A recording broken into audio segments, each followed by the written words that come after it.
இந்த வாக்கியத்தை நான் எழுதுகின்ற போது இன்றைக்கு சரியாக 17 வருடங்களுக்கு முன்னர் இதே காலப்பகுதியில் இலங்கையின் பிரபல ராஜதந்திரியான டாக்டர் குமார் ரூபசிங்க எனக்கு கூறிய வார்த்தைகள் தான் எனக்கு நினைவுக்கு வந்தன.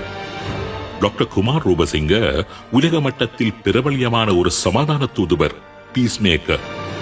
கம்ப்ளிக் ரெசல்யூஷன், அதாவது முரண்பாட்டு தீர்க்கை தொடர்பான பல சமன்பாடுகளை உலகிற்கு அறிமுகப்படுத்திய ஒரு வல்லுநர். முரண்பாடுகள், சண்டைகள் தொடர்பான ஏர்லி வார்னிங் முறைமைகளை உலகிற்கு அறிமுகப்படுத்திய சர்வதேச மட்டத்தில் பிரபல்யமான தலை சிறந்த ஒரு புத்திஜீவி.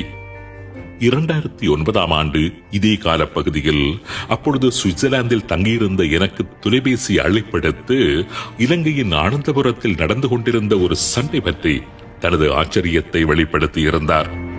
இலங்கையின் ஆனந்தபுரம் என்கின்ற பிரதேசத்தில் தமிழ் போராளிகள் ஸ்ரீலங்கா படைகளினாலும் வேறு சில நாடுகளின் சிறப்பு படைப்பிரிவுகளினாலும் சுற்றி வளைக்கப்பட்டு அவர்கள் மீது ரசாயன குண்டுகள் வீசப்பட்டு அளிக்கப்பட்டார்கள். 2009 ஆண்டு மார்ச் மாதம் 29 முதல் ஏப்ரல் மாதம் 5 வரை நடைபெற்ற அந்த சண்டைகளில் தமிழர் தரப்பில் பிரிகேடியர் தரத்திலான 5 பிரதான தளபதிகளும், கேர்னல் தரத்திலான 19 சிறப்பு தளபதிகளும், லெப்டினன்ட் கேர்னல் தரத்திலான 111 தளபதிகளும், மேஜர் தரத்திலான 252 தளபதிகளும், 689 வரையிலான போராளிகளும் அந்த சுற்றி வளைப்பு சமரில் கொல்லப்பட்டார்கள். ஆனந்தபுர சமர் பற்றி என்னுடன் தொலைபேசியில் ஆச்சரியத்துடன் பேசிய டாக்டர் குமார் ரூபசிங்க தனது வாழ்நாளில் இப்படியான ஒரு வீரத்தையும் ஓர்மத்தையும் பார்த்ததும் இல்லை, கேள்விப்பட்டதும் இல்லை என்று கூறியிருந்தார்.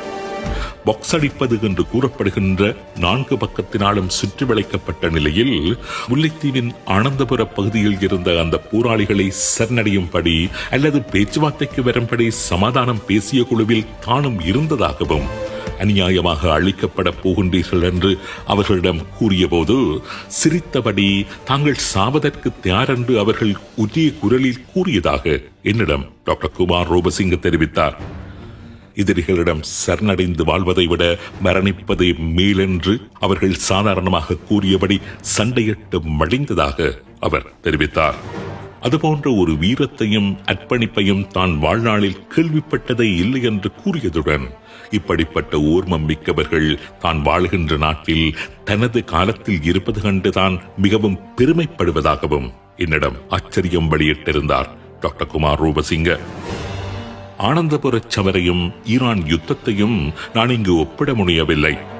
அமெரிக்காவின் நெருக்குதலின் போது ஈரான் வெளிக்காண்பித்த அந்த ஊர்மத்தை பார்க்கின்ற போது டாக்டர் குமார் ரூபசிங்க கூறிய அந்த வாக்கியம் எனக்கு நினைவுக்கு வந்ததை இங்கு பதிவு செய்துள்ளேன், அவ்வளவுதான்.